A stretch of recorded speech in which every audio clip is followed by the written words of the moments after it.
இடுப்பு வலி காமனாக எல்லோருக்கும் 40 வயசுக்கு மேலே இந்த வலி வரும். எதனால் இந்த வலி வருதுன்னு பார்த்தா இதுக்கு நிறைய காரணம் சொல்கிறாங்க. டிஸ்க்கு தேஞ்சு போச்சுங்கிறாங்க, மசில் வீக்னஸ்ங்கிறாங்க, ஒபிசிட்டிங்கிறாங்க. இப்படி காரணங்கள் நிறைய இருக்குது. அப்போது பேக் பெயின் வந்துடுச்சுன்னா அவ்வளோதானா? இனிமேல் எதையுமே சாதாரணமாக செய்ய முடியாதா? அப்படின்னெல்லாம் நீங்கள் பயப்பட வேண்டாம்.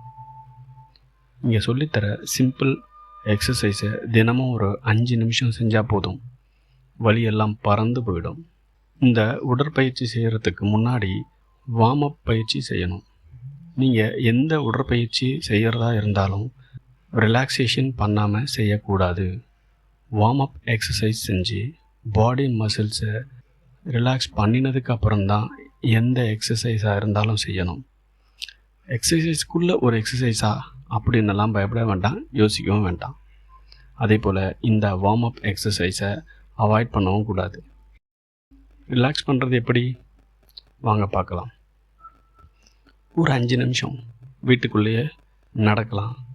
கை காலை ஃப்ரீயாக விட்டு நல்லா லேசாக உதறிக்கிட்டே இருந்தால் போதும். 5 நிமிஷத்தில் மொத்த உடம்பும் ரிலாக்ஸ் ஆகிடும். இல்லைன்னா படுத்துக்கிட்டு சைக்கிள் ஓட்டுற மாதிரி கையை காலை அசைச்சு ரிலாக்ஸ் பண்ணிக்கலாம். அதுக்கப்புறம் நான் சொல்கிறத செஞ்சால் போதும், இடுப்பு வலி இல்லாமல் போயிடும். Wow, super! அப்போது ஒரே ஒரு தடவை இந்த எக்ஸசைஸை செஞ்சால் போதுமா அப்படின்னு நீங்கள் கேட்குறது புரியுது. அதெல்லாம் இல்லை. இந்த மாதிரி இடுப்பு வலி இனிமேல் அடிக்கடி வந்துக்கிட்டே தான் இருக்கும். ஏன்னா நாம் ஏதாவது இடவிடமாக செஞ்சுக்கிட்டு தானே இருக்கோம்.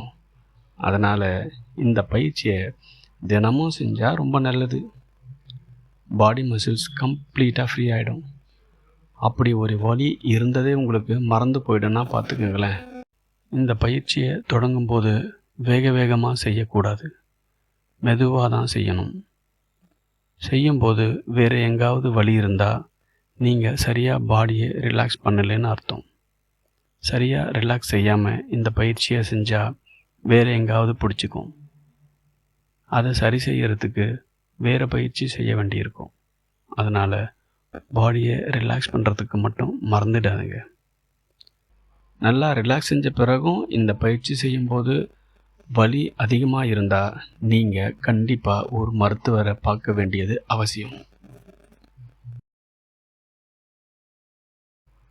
முதல்ல ஒரு யோகா மேட்டு இல்லைன்னா ஒரு பெட்ஷீட்டை மடித்து போட்டு அது மேலே முட்டி போட்டு உட்காரணும். தொடையும் முழங்கால் பின்பகுதியும் நல்லா அழுந்துற மாதிரி உட்காந்துக்கணும். இந்த வீடியோ உங்களுக்கு பிடிச்சிருந்தா சப்ஸ்கிரைப் பண்ணுங்கள். முதுகுத்தண்டு நேராக இருக்கிற மாதிரி நிமிர்ந்து உட்கார்ந்து மூச்சை உள்ளே இழுக்கணும். அப்புறம் மெதுவாக வெளியே விட்டுக்கிட்டே முன்பக்கமாக குனிஞ்சி நெத்தி தரையில் படுற அளவுக்கு குனியணும்.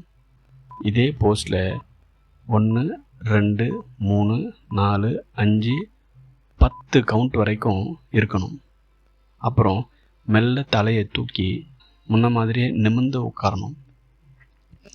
நிமிரும்போது முதல்ல தலையை தான் தூக்கணும். மெதுவாக நிமிரணும். இடுப்புக்கு அதிக ப்ரெஷர் கொடுக்கக்கூடாது. அப்படி நிமிரும்போது மூச்சை உள்ளே இழுக்கணும். திரும்பவும் முன்னே சொன்ன மாதிரியே முன்பக்கமாக குனியணும். இதே மாதிரி 10 எண்ணிக்கை செய்யணும். ஆரம்பத்தில் ஒரு 5 எண்ணிக்கையில் பண்ணினா போதும். அது மட்டும் இல்லை, புதுசாக செய்யும்போது குனியும் போதும் சரி, முட்டி போடும்போதும் சரி, வலி இருந்தால் எவ்வளவு முடியுமோ அவ்வளவு மட்டும் குனிஞ்சா போதும். போக போக நான் சொன்ன மாதிரி குனிஞ்சு எக்ஸசைஸை பண்ணிக்கலாம். மெத்த மேலே உட்காந்துக்கிட்டு கால் 2ஐயும் முன்பக்கமாக நீட்டி சேர்த்து வச்சுக்கணும். அப்புறம் 2 கால் பாதங்களையும் ஒன்றா சேர்த்து உள்பக்கமாக இழுத்து இந்த வீடியோவில் இருக்கிற மாதிரி கால் 2ஐயும் மடித்து வச்சுக்கணும். மெதுவாக கால் பாதம் நோக்கி குனியணும். ஆரம்பத்தில் எவ்வளவு முடியுமோ அவ்வளவு குனிஞ்சா போதும். போக போக முழுசாக பாதத்தை தொடுற அளவுக்கு குனிய முடியும். குனியும் போது மூச்சை வெளியே விட்டுக்கிட்டே குனியணும். 10 கவுண்ட் வரைக்கும் பண்ணினா போதும். குனிஞ்சிக்கிட்டே மூச்சை பிடிச்சிக்கிட்டே இருக்கணும். அப்புறம் மெதுவாக எந்திரிக்கணும். இப்போவும் இடுப்புக்கு அதிக அழுத்தம் கொடுக்காமல் எந்திரிக்கணும். எழுந்திரிக்கும் போது மூச்சை உள்ளே இழுத்துக்கிட்டே எழுந்திரிக்கணும். திரும்பவும் முன்பக்கமாக குனியணும். இப்படி 5லிருந்து 10 கவுண்ட் வரைக்கும் பண்ணினா போதும். இடுப்பு வலி காணாமல் போயிடும். நன்றி.